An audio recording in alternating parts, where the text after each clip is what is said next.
ഒരു രാജ്യം ഒരു തെരഞ്ഞെടുപ്പ് ബിൽ ലോക്സഭയിൽ അവതരിപ്പിച്ചു. നിയമമന്ത്രി അർജുൻ റാം മേഘ്വാളാണ് ബിൽ അവതരിപ്പിച്ചത്. ബില്ലിനെതിരെ പ്രതിപക്ഷ പാർട്ടികൾ രംഗത്തെത്തി. ബിൽ സംയുക്ത പാർലമെന്ററി സമിതിക്ക് വിടുമെന്ന് ആഭ്യന്തരമന്ത്രി അമിത്ഷാ അറിയിച്ചു.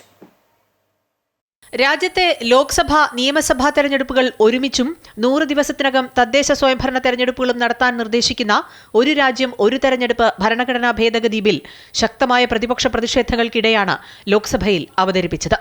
കോൺഗ്രസ്, തൃണമൂൽ കോൺഗ്രസ്, സമാജ്വാദി പാർട്ടി തുടങ്ങി പ്രതിപക്ഷ കക്ഷികളെല്ലാം ബില്ലിനെ എതിർത്തു. ബിൽ പിൻവലിക്കണമെന്ന് പ്രതിപക്ഷം ആവശ്യപ്പെട്ടു. ഭരണഘടനയുടെ അടിസ്ഥാന തത്വങ്ങളിലേക്കുള്ള കടന്നുകയറ്റമാണ് ബില്ലെന്നും പ്രതിപക്ഷം ആരോപിച്ചു.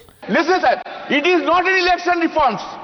It is just a fulfillment of one gentleman's desire and dream, nothing more than that. दोबारा अगर इनको लगता है कि प्रधानमंत्री मोदी जी पर के प्रचार से ये पूरे ये भारत के चुनाव को छीनेंगे तो हम ये चोरी नहीं होने देंगे और हम बिल का विरोध करते हैं. इस बिल को जेपीसी में भेजा. ബില്ലിനെ 269 പേർ അനുകൂലിച്ചപ്പോൾ 198 പേർ എതിർത്തു. രാജ്യത്ത് ഏകാധിപത്യം നടപ്പാക്കാനുള്ള ബിജെപിയുടെ നീക്കമാണ് ബില്ലെന്നായിരുന്നു സമാജ്വാദി പാർട്ടിയുടെ അഭിപ്രായം. അതേസമയം ബില്ലിന് നിരുപാധിക പിന്തുണ നൽകുന്നതായി ടിഡിപിയും ശിവസേന ഷിൻഡെ പക്ഷവും വ്യക്തമാക്കി.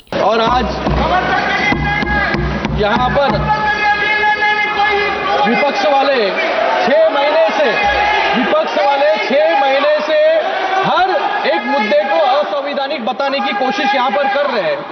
ബിൽ സംയുക്ത പാർലമെന്ററി സമിതിയിൽ ചർച്ച ചെയ്യുമെന്നും ജെപിസിയുടെ ശുപാർശകൾ മന്ത്രിസഭ പരിഗണിക്കുമ്പോൾ വീണ്ടും ചർച്ച ചെയ്യാമെന്നും അമിത്ഷാ പാർലമെന്റിനെ അറിയിച്ചു.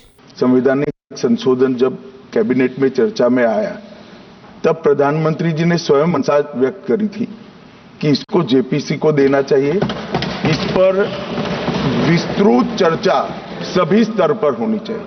ഒരു രാജ്യം ഒരു തെരഞ്ഞെടുപ്പ് റിപ്പോർട്ട് ലോക്സഭാ തെരഞ്ഞെടുപ്പിന് മുമ്പാണ് രാംനാഥ് കോവിന്ദ് അധ്യക്ഷനായ സമിതി സർക്കാരിന് സമർപ്പിച്ചത്. പിന്നാലെ റിപ്പോർട്ട് മന്ത്രിസഭ അംഗീകരിക്കുകയായിരുന്നു. News desk, Amrita TV.